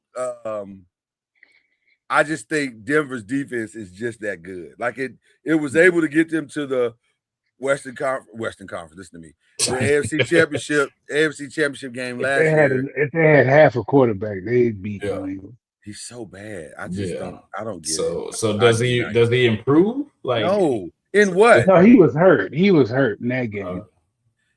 Okay, let's talk about him being healthy. What is he? Improvement looks like a whole lot of things. Like there's a lot of things he don't do right. A lot. So it's like his defense gonna carry the defense and he just do minimal. Yeah, their defense is that good. Yeah. I think if they had half a quarterback against New England, they would have beat them. I think before every game they should sit in a circle and play Rihanna's "Lift Me Up." Oh, me down. What is that song? The Black Panther song? Yep. They just play that and encourage each other and look and say and do chants and say, I've got you and you've got me, and then get up and go play football. Because that's what it's gonna take. Bo Nix is gonna be. I just don't think it's gonna be any better. I don't. He's got 2 stud wide receivers over there, so He got a lot of stud everything, but right now they're Atlanta West. you're right about that. Sir. Yeah, just he's the problem. So now I will say this: Sean Payton's a jerk, and he's not going to let him continue to be the problem. So he better get it together this season, or he will be out of a job. So okay, best defense that we already said that's the Broncos. Best offense we already said that's the Chargers. So we can move on. Okay, let's get to college football, and I'm going to be very careful with my words because I do have an ACC. Believe in the ACC show coming up soon. So I'm going to predict some things. Some things I'm probably back. Let y'all have it. But the ACC. First question is very easy to ask. They had an appearance in the national championship game last year. Does that make them back? No. Or does that just mean a couple of teams are breaking through? I think Miami might be close to being back, but the rest of them, yeah, a couple teams are definitely breaking through. I think it's just a couple of teams that are the having. second one? Who else? Well, this year, Clemson is. SMU? No. Yeah, Well, we'll get to that. We'll get to that. Yeah, we about to get to that right now, actually. Well, let's get to the Clemson thing right now. Okay. Because the reality is very simple with the Clemson situation. They have a head coach who refuses to take transfer students. He might take 1, possibly 2 a year, but he lives and dies by the old system of cultivating freshmen and building your own. And that's fine if you're Georgia Tech. That's fine. Because if you're winning every 4 or 5 years because your seniors got together, then that's great if you're Georgia Tech or Wake Forest. But if you're Clemson, bruh, how do you have a job right now? That's the question I have. Because of his name? Yeah, but I think his name is wearing thin. And I'm going to tell you something, and now I'll take the hat off for this one. I don't think they like that whole Ole Miss thing he did. Now, I'm not saying he was wrong. I'm saying they didn't like it. Because guess what, sir? I don't know if you're aware of this, but that's what college football is now. You don't think every coach in college football, every game of every season is not whispering into a recruit's ear, hey, you played great. If anything changes, let me know. To me, his complaining about what happened showed his datedness. He's done. Yeah, he's They are done. behind the times for sure. So I'm asking y'all, is Clemson done because they won't adapt? Yes. You have to adapt to the new way of doing things. If you don't, you will be left behind because everybody's getting stronger, better. So you will be left behind. If you watch SMU has caught them at this point. SMU has surpassed them at this point. SMU has a perennial playoff potential every year. They're ranked higher than them now. I'm not even sure Clemson is even ranked. Are they ranked? No, in the AP? They were not. They were not. And rightfully so. For what? Why would you rank them? You know what's funny? Yep. You know what's funny? They are ranked in the coaches poll. Okay. Because coaches like Dabo. I get it. But I would tell you something. The last 3 years since NIL has begun, I've told the Charlie Ward and I've told the Kendrick Haskins, Clemson is not going to be good. They're going to lose about 4 or 5 games. And they both looked at me like, no, there's no way. And they lost 4 or 5 games every season. And I said, they're not going to win. If you're running freshmen and sophomores out there, and I'm running experienced juniors and seniors out there, we're going to whip your ass every game. We're not afraid of your 5-star, sir. He don't mean nothing to me. And that's what's happened. So I I don't know how they continue if they and let me ask this question to you guys, and you'll hear this question again on Believe later. But at what point does the alumni say to Dabo, change or else? I think they've already said it. Like it's gonna be. I just think they're gonna get tired of losing. People aren't gonna give money to be Yeah, happy. exactly. Yeah, I mean, They're just not. till they hit them till the tickets go down and it affects the bottom line, then then it's definitely going to be time for him to go. The backup quarterback last year was atrocious, and I'm assuming he's the starter this year now that Cade Klubnik is gone. By the way, Cade Klubnik was atrocious. He was awful, and I don't care what Greeny said about him being with the Jets. You don't know, Greeny. You don't know what we know. No. You don't know what we know. I know. I've seen the boy play for 4 years or 3 years. Oh my. Yeah. If you think that's the answer to the Jets' long-term problems, you got long-term problems. Okay. I have a couple of names to throw out at you because I didn't know how aware you guys would even be of some of the ACC stars. But the names to look out for, there's many, but the three that I would tell you to look out for, had he not got hurt last year, he was headed toward a Heisman Trophy year, and that's Isaac Brown, the running back for U of L. He is insanely good. I do know who that dude is. I had that down. He's insanely good. And if he's healthy, he's gonna be a problem. He's gonna be a problem. I have been in love since day one with Kevin Jennings of SMU. I think he potentially is the best quarterback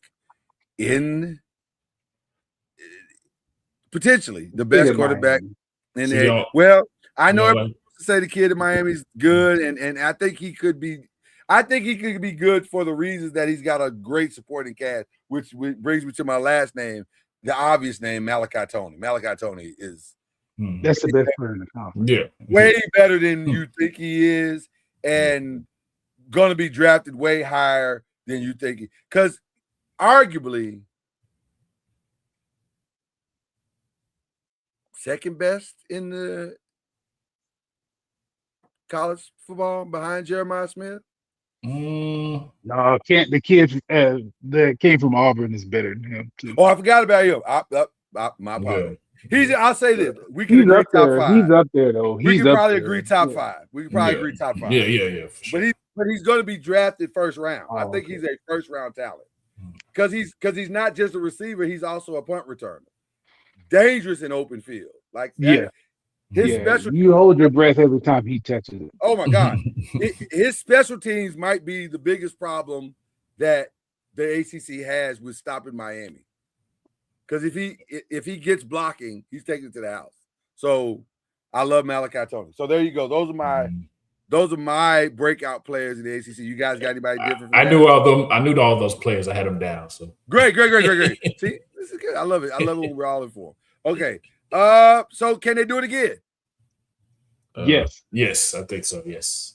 I think it'll look a little bit different because they lost a lot on defense. Losing them two dudes out here, that's a lot. And those dudes were really good. So I think it'll look a little different, but I think they're the best team in that conference right now. I want you guys to pay attention to week 1 with Louisville playing Ole Miss. And let me tell you why. That's the games that Jeff Brom usually wins. Yeah. I don't know why, but for some reason, when it's time to play and by the way, the only guy to beat other than Indiana to beat Miami last year, the only team, and handedly did that game was not as close as the Indiana game. Louisville beat Miami soundly. Yeah, they were killing them. Yeah, they beat them soundly. So they're going to be ready for Ole Miss for sure. And if they can beat Ole Miss, if you look at their schedule, they only have one other tough game on the schedule, and that's SMU, which, by the way, has been traditionally very, very, very tough. I don't know what it is about SMU, but SMU has been whooping Louisville's ass. They just have. They have, especially Jennings. Jennings has had a field day against Louisville the last 2 times, and Louisville had a chance to beat them the first year, the freshman year, and they just couldn't pull it off. So SMU's been getting a lot better recruits. They have. They got money, man. Yeah, I was surprised SMU hasn't gotten really back into the picture faster because they have the money. My brother graduated from SMU, and I've seen that firsthand. That yes, they have a lot. Oh yeah, you go up to that school, brother. You listen. Well, it's doubled up from what they did before, because the reason the ACC took them is because they said we won't take TV money for 5 years, because 5 years, I think it is. we're gonna fund everything. We want to be good again. So they got it. They went to the admins and like, we got to get some guys in here too. We can't recruit all nerds. They can't all be 4.0 students. You got to give us some leeway. Now, to be fair, I think there is some middling teams for sure in the ACC, and which means that Miami has to win their biggest games. I think Louisville has some big games with Ole Miss and of course SMU, and then I think there's one other team. SMU has a couple of big games as well. So the ACC top teams, the ones that are ranked, they have to win their games, or at least be like the SMU Louisville game, which is a wash. That has to be like highly competitive, entertaining. Tell the voters we're good. We're a very good team. We're competitive. That type of thing. Having said that, who do you think is going to play in the ACC championship game? Miami and SMU. And who do you think is going to win? For you, Miami, SMU? Yeah. Give me Miami. Yeah, okay. Miami. Right now. Okay. I'm going to say Miami. Louisville could make it interesting, though. Yeah. Yeah. Well, because the rest of their schedule is pretty easy. Yeah, so it's not that bad. Yeah, if they can get through those 2 if games. The running back stays healthy, though. He gives you a punching. They'll be right there. They'll be right. And we'll see what the kid from Ohio State does, the quarterback that they have. We'll see if he can take some, step into the role. He was he's all reports coming out the camps is that he's better than the guy they had last year, which I couldn't stand. He was awful last year. He was awful. But we'll see. We'll see. But they got a lot of weapons and a dynamic, potentially, all-American running back. We'll see. So I think potentially they might get 2 in. It's going to be interesting. Not more than 2, but but potentially 2. But I think it'll be one of those 3 teams that'll do it, if it's anybody. Yeah. All right. Let's get to the final 5 questions, man. I debated about this all day. I'm gonna be honest with you, because it's I don't know.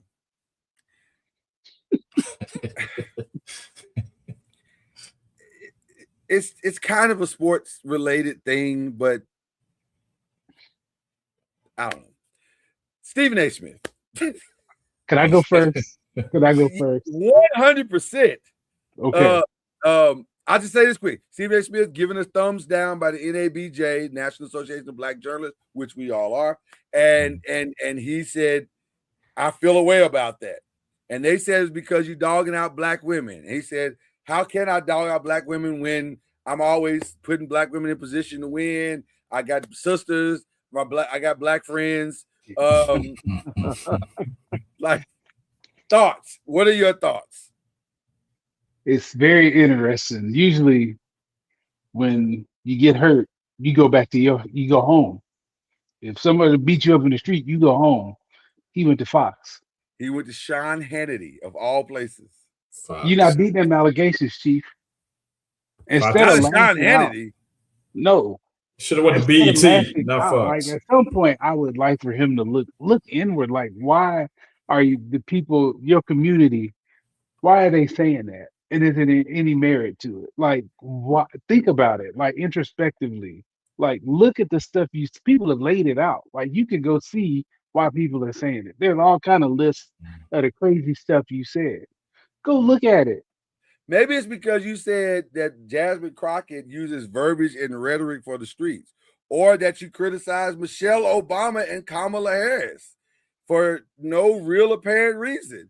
Or maybe it's because you try to jam up Kerry Champion for no apparent reason. I mean, Or you can pick. maybe it's because you said that Angel Reese is going to be objectified because of what she wears. Oh, I forgot about that one. Man, he just stick his foot in his mouth. Which, by the way, he backed off that quick, maybe because Shaq called him like, "Hey, my brother, I love you, man. I know we cues together, but don't make me whoop your ass." Exactly. Right. Because Shaq don't play by Angel Reese. Now, that's for real. He don't play by Angel Reese. Yeah. It's such a frustrating conversation. I don't think I've ever been more disappointed in somebody than I am him. Like, all of this for money, dog. You just for money. Like, what are we doing? Yeah. And you know what you're doing. You're not dumb. You know what you're doing. No, very he just intelligent didn't brother. expect to be called out. Very intelligent brother. He thought he was above the program. That's what he thought. He thought he was above it all. Yeah, you got money, you got yours, and you think people are just gonna let you run over them and say whatever. Do you have any problem? Do you have any problem with the NABJ calling him out on that? No. Mm-mm. No. Like, I mean, I'm not a part of NABJ, right? But I've heard, every organization has their own issues, but dog, like it's documented what you've done. Yeah, it's on paper. Stuff that you said out of your own mouth, and like he always used to say that I can talk to Joe Madison, and you talk to all of these people, and you still say the stuff you say.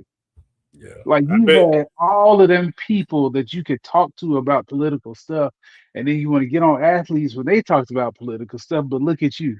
Right. Yeah. Like, no, dog, you don't, to me, you don't get to make it. You know better than that. You're grown, as my mama said, you are a GA, a grown ass. You know better. Yeah.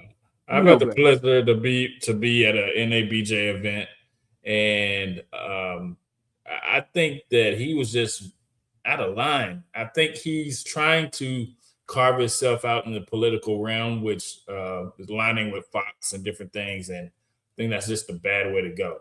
I think that you are alienating your people. You're trying to say that you bring them up, but you really tear them down. And you're trying to make it seem like something that's not. And I think that you think people are stupid and they won't fact check and call you out on your stuff. And I think that's where it got him in trouble. I'm gonna be honest with you. 100%. I'm conflicted in this regard. I hate doing this stuff in front of white people. I just do, because it's family business. Mm-hmm. You know what I'm saying? This is family business. So I hate doing that and giving them a reason that he can go on Sean Hannity. I hate that. So that's my number one. But I understand why it was done, because he's done it publicly. Mm-hmm. So what's the catch? It's a catch-22. Like, Lloyd, you're right. We shouldn't be acting out in front of white people, but also he shouldn't be acting out in front of white people. So I get it. Like, why are you calling black women out? Why are you using your platform to call black women out? It's because you have political aspirations. That seems a little crazy to me. So I don't necessarily get that. I don't understand that. And I understand you, but also I gotta echo what Byron said. If it was one person saying it, then you could probably dismiss it. But there are several people saying it on several different platforms, all across podcasts, all across the United States of these Americas. Mm-hmm. At some point, you got to at least stop for a second. And either what you're saying is not translating properly, or you're really out of pocket. Either way, it calls for a self-examination and a self-reflection. I'll give you a perfect example of how I think he doesn't hear well. Michael Wilbon said a week or two ago, Stephen A. is not a journalist like that anymore. He's a show. And Stephen got all in his feelings talking about, oh, I can't believe he think I'm a journalist and I don't fact check and I don't do my research. Hold on, fam. That ain't what he said. He said you are a show, which you are. Ninja, they not pay you $20 million to break news stories like you, Adrian Wojnarowski or Shams. They're paying you to put on the show and say things that other black folk won't say. Yeah. You went from a journalist to a personality. You're a personality. Yeah. They don't pay journalists $20 million. They pay personalities, needle movers to the Nielsen ratings. That's who they pay $20 million for. That's why you, Mike Greenberg, and Pat McAfee are eating up ESPN budget and getting guys like Damian Woody and Ryan Clark fired, and Bart Scott fired because they ain't got money to pay everybody. Now, to be fair, when they absorb NFL Network, so those who don't understand how corporation absorption works, when you got the same type of guys in a building, and usually when you're absorbing another network or another company, you're not going to have two of the same thing. So somebody's got to go. And they probably looked at it budgetarily and said, Ryan Clark makes this, Gerald McCoy makes this. Gerald McCoy will give us pretty much the same thing that Ryan Clark is going to give us. And he's coming for NFL Network. So we're going to get rid of Gerald, we'll get rid of Byron, and Woody's been here 15 years. We can get rid of Damian. As much as people love him, we'll get rid of Damian. So that's how that works. And that's just corporate business at 101. Disney's been making those cuts for the past 5-10 years now. So that's just how it is. But Stephen A., you're a big reason why they're making that cut. Because of what you do. And so I feel a way about all it. I have not been comfortable with the performance on the white people side of Stephen A. for quite some time. I don't like that. I don't like that. I don't understand it. If you say you want to run for president of the United States and you want black people on board, this is just some free advice. Your message should probably hit black people. Because nothing you've said so far has. It's a grift. He ain't running for nobody's president because black women wouldn't vote for him, and neither will Republicans. I'm not sure black men would vote for him at this point. Like I know one that won't. Yeah, I know 3 that won't. Vote for Stephen A. Smith. I've already voted for a TV troll before. I'm not doing it. Actually, I never voted for him. I'm saying we've already had a TV troll as president. We're not doing that again. So it's just weird. I just hate doing it. My biggest complaint is that we do it in front of white people, though. I don't like that. Fair. Family business is family business. Stop airing family business.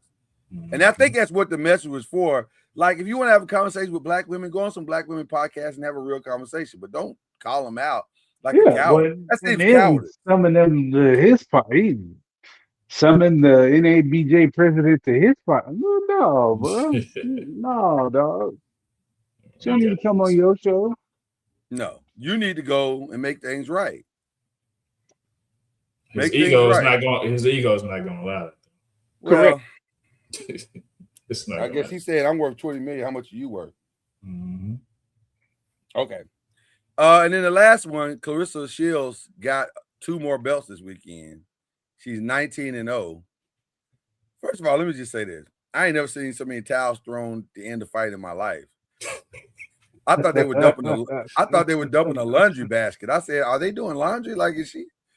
There's white towels coming from everywhere. Did they pass out white towels at the beginning of the fight? Everybody in the audience? It's crazy. Okay. Is she the so-called GWOAT, greatest woman? I expanded it beyond boxing because to me, this is like a 3-person conversation in boxing. It's probably her, well, maybe 4. Maybe you could throw Katie Taylor in there. But I was thinking Clarissa Shields, Christy Martin, Layla Ali. It's one of those 3. Yeah. And if I had to put my money on one of them, I would have said Layla. Because Layla punched hard. That's the difference with the other 2. Boxer. She's a better boxer. Clarissa's like heavy. Now, if she hit you with that hand, she got dynamite in her gloves. Oh, yeah. Now, she going to hurt you. Knock you out. She going to hurt you. She doesn't look like quick-footed or nimble to me.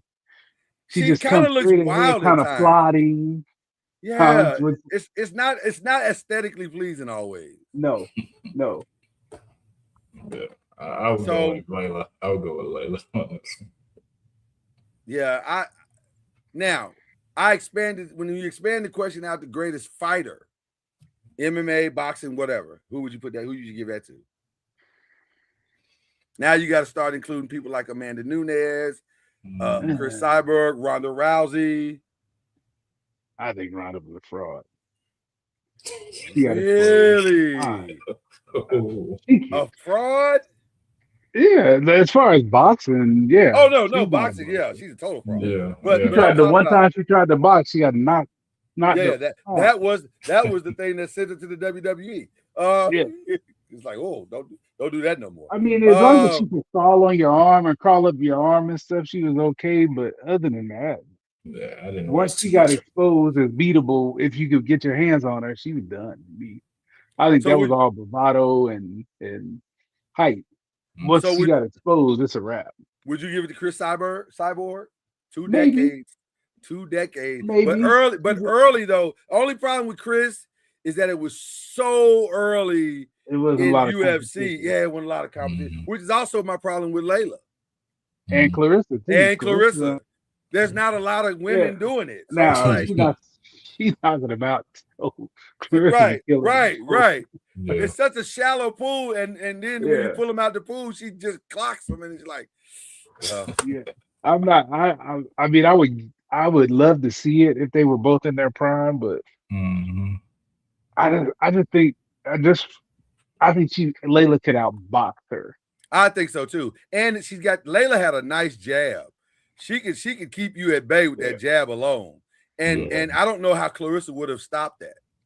Yeah, Because she's a hook type girl. She wants to throw the wild she punch. loading up. Yeah, she Yeah. is loading up, and I'm coming. Yeah. So I don't know how she would have. I don't know how she. But I like Clarissa though. I love Clarissa. I'm a Clarissa stan. I think she's great. Same. And I appreciate Mhm. her loyalty to Pap and I just like what she stands for, what she represents. Agreed. Plus, Agreed. yeah. So Yeah. I don't know. It's hard to quantify that because it's a really hard question. But until somebody beats her, she listen. 19-0 is 19-0. She call herself what she wanted. Call herself what you want. I think Yeah. she wants to go to 25 though, so she can tell Layla, Yeah, look, I got 25 too. Mhm. right, look. Yeah. Okay. Yeah. So what are we watching? I'll start with this. I watched Lanterns last night. Never heard of it.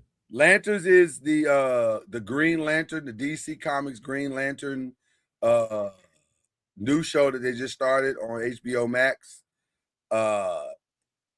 And I saw it trending for like 3 days straight. And I was like, what is the hype? Everybody's like, oh my God, what a shocking opening episode. What a shocking opening episode. And I was like, it can't be that good. And I watched it. It's pretty good. I gotta say, it was pretty good. There were some shocks, especially the ending. The ending was like, oh, wow, never seen that happen in episode 1. Okay, so it could be worth a watch. Could be worth a watch. So I like Lanterns. It was very good. I have not caught up with Lioness. I'm probably gonna do that tonight. But the first 2 I episodes, just started that. insanely That's good. what I'm watching. I just started that. I'm on like episode 6 of season 1. So Is it not insanely good though? it is good. It's like I it like moves. I It's like such it's so different than anything you've ever seen, and the storytelling is like it takes you a minute because it's like disorienting. Like, wait, what's happening? And because they don't give you any warning, they just go to it. You just like boom, Yeah. boom, and you're like, oh. Yeah. But after you watch it a little while, you start to understand what's happening. You're like, oh wow, this is great. It's good. It's really good. Somebody Lioness is that? Lioness is very good. Yeah, Oh, they said Very, they was very shot in Dallas Fort Worth. that's Dallas Fort Worth. Yeah. Mhm. They released the Hillman trailer. Oh, that looks A great. different I world. can't wait. I I wait. got to be honest. Yeah. I'm hyped. It gives I me think it's the gonna be like Bel Air. I think Yeah, it'll it I, gives be me the I same- said the same thing. the I same said feeling. the same thing. Same Yeah. feeling. I Same think they're feeling. gonna try to make it more dramedy and not just like straight ahead laughter, which is fine. I'm okay Yeah. with that because I actually love dramedies more than anything. Yeah. And but it looked good. Oh man, it looked good. It looked really good. So I was like, okay. I'm feeling the choice they made for Whitley and Dwayne's daughter. She seems like she's got the best of both of them. Mhm. Yeah, I'm excited. I'm very, very excited. There was something else they released. Oh, The Drop, which is the spinoff from Snowfall. Mhm. Have you seen that one? The trailer for that? also looks really, really, really, really, really good. It feels like Wu-Tang meets the original Snowfall. It's like a mix of those two, which gives me very much hope because I'm like, this looks like it could be really promising. So a lot of good stuff coming this fall. I'm excited about it all. So there you go. Anything else anybody watching? Oh, we've got WNBA playoffs rounding into shape. That game last night was good, or night before last was good. But Angel Reese man, come on, man. She's gonna make some layups. Yeah, she does have to make that. But you know what it is, though. You know what it is, though, Byron. She don't jump. Well, she boxes out well, but she don't jump well. The other part is she shoots like her when she starts to bring the ball up. It starts from her hip. Everything is real low. Like Brent worked out with Ashley Robinson, who used to play in the WNBA. She trained in Dallas before she moved. Like she would spend the first, say we were doing an hour, the first 15 to 20 minutes was just catching the ball and chinning it. Everything was chin it. Chin it. Everything comes from here. So by the time she gets it up here and she tries to jump, it's just too hard to get the ball above anybody. That's why. But the shot she missed, she did exactly what you said, but she didn't even jump.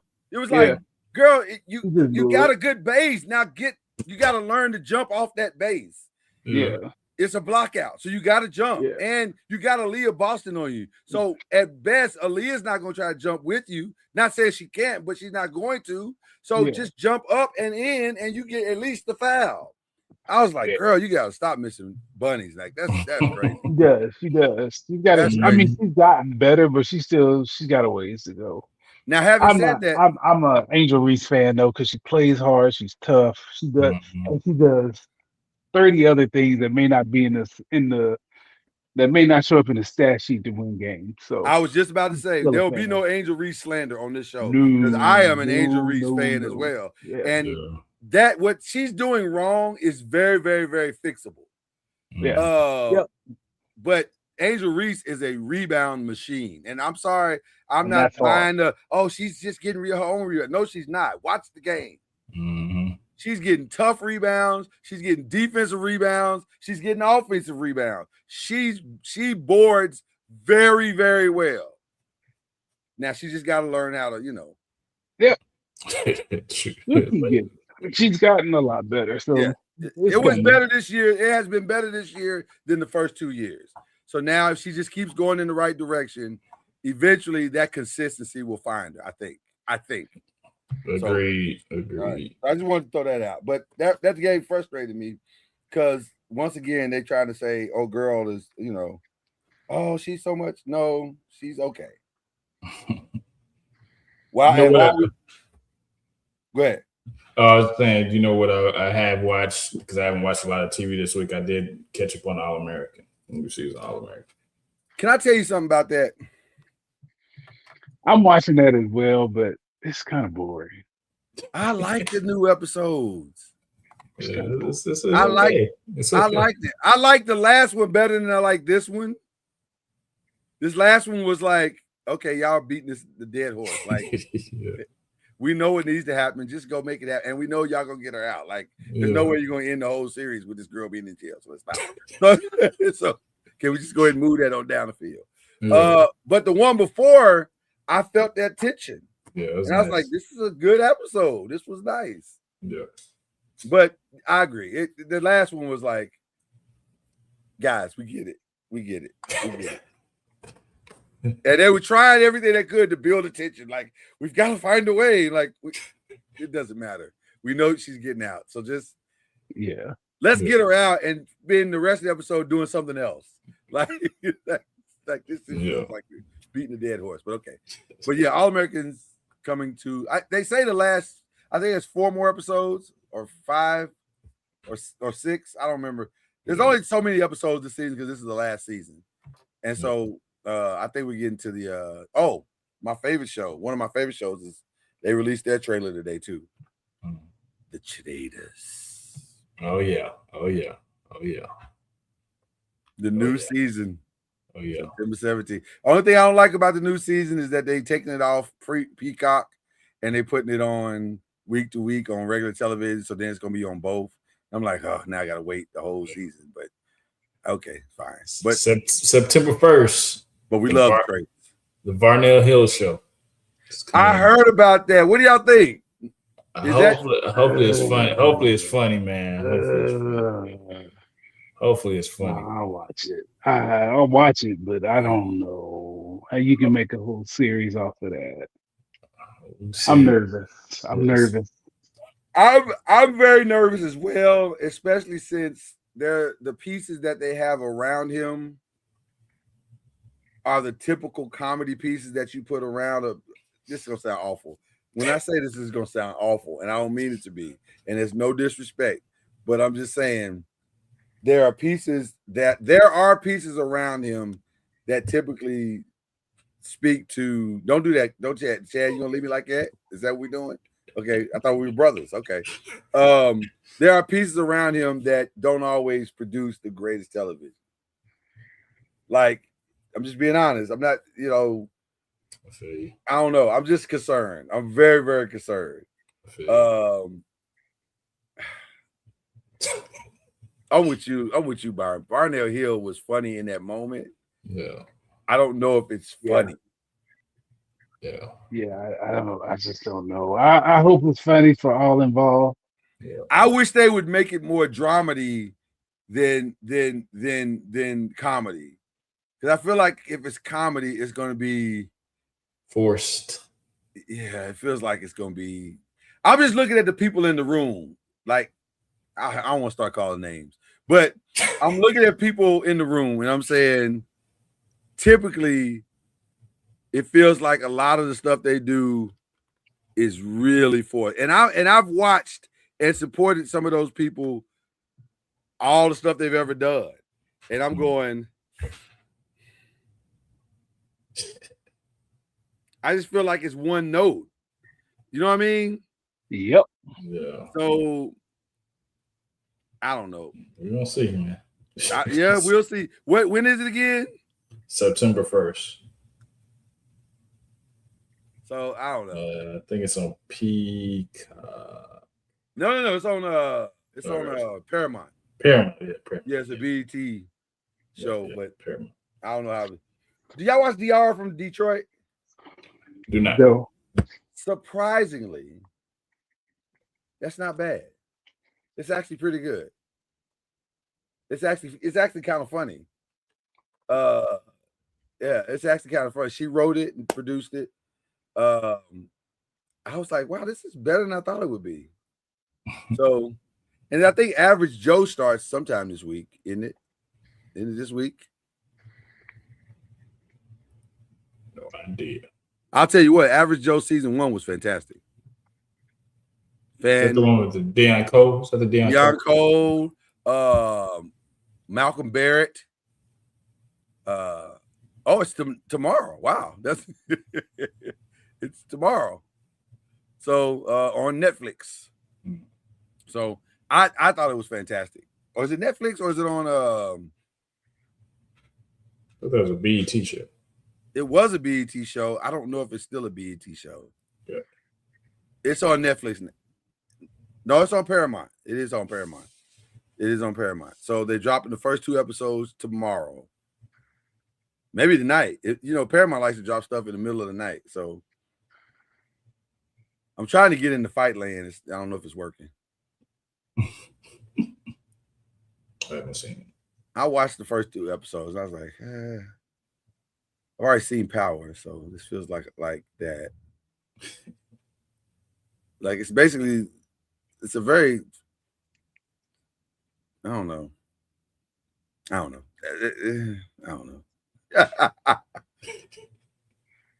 I don't know what to do with it right now, so I'm gonna leave it alone. All right, prayers up. What we praying for, people? I gotta for my hometown. It's 2 dudes that one we lost Stacey King earlier in the summer, and then another guy named Butch Husky. He's like a year older than me, baseball player. He's second last player to wear number 42 for the Mets. He Wow. passed away last week, 54. So Mm. we've lost like 3 or 4 athletic, heroes in Lawton. So just pray for my The whole hometown. community, There's a yeah. lot. It's a lot of Yeah. those type guys that have passed Was away. Stacy So, from Lawton? yes. Wow. Wow.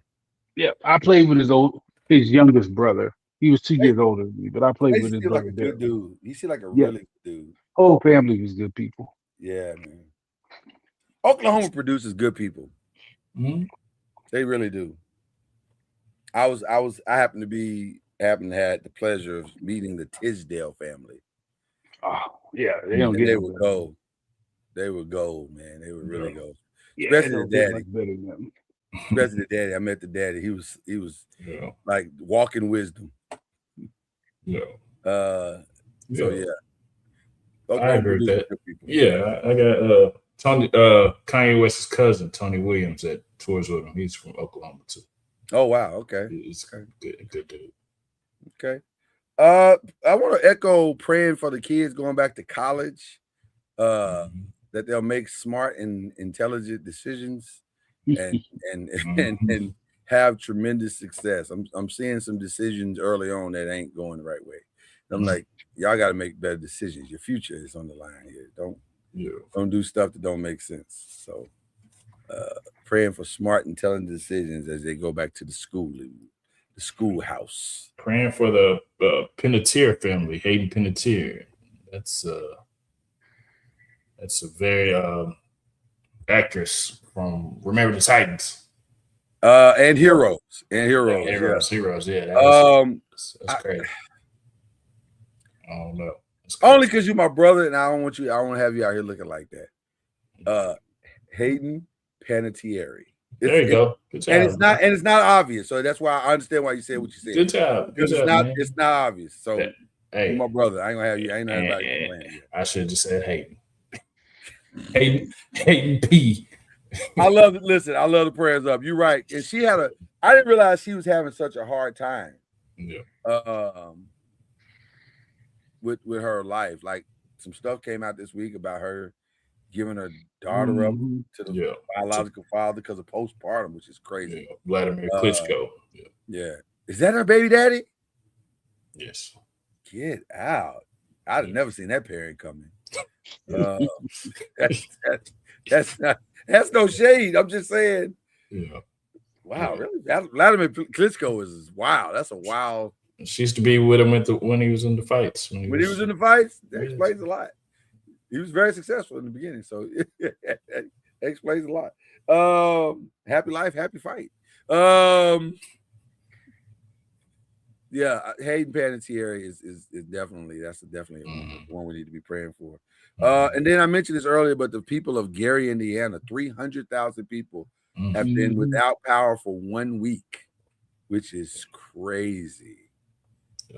In this America that we live in right now, that could even happen, but it is happening.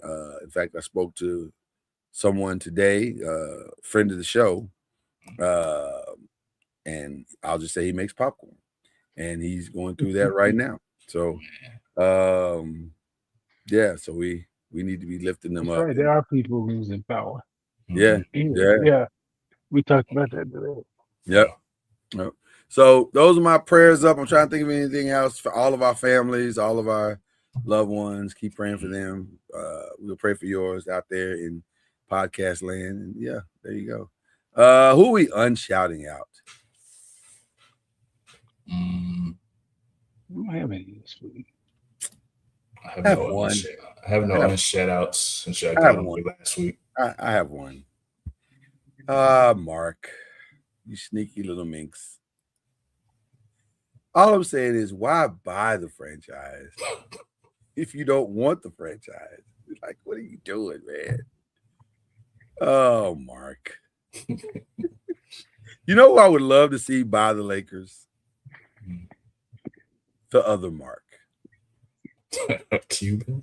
Wouldn't that be something if the other Mark bought the Lakers? It was like, Surprise snitches. So they yeah.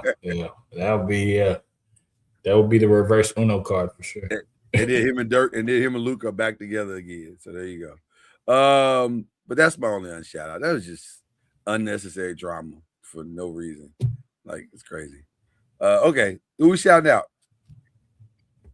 I just got 2 quick shout outs. So first one to shout out my son who will be turning 11 on Monday.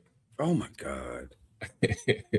11 middle school. He's just finished up his indoor flag football. Now he's transitioning to outdoor flag football. So.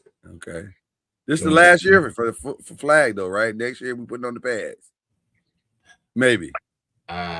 We will see. Maybe. We'll see. All right. Gotta talk to his mama about that.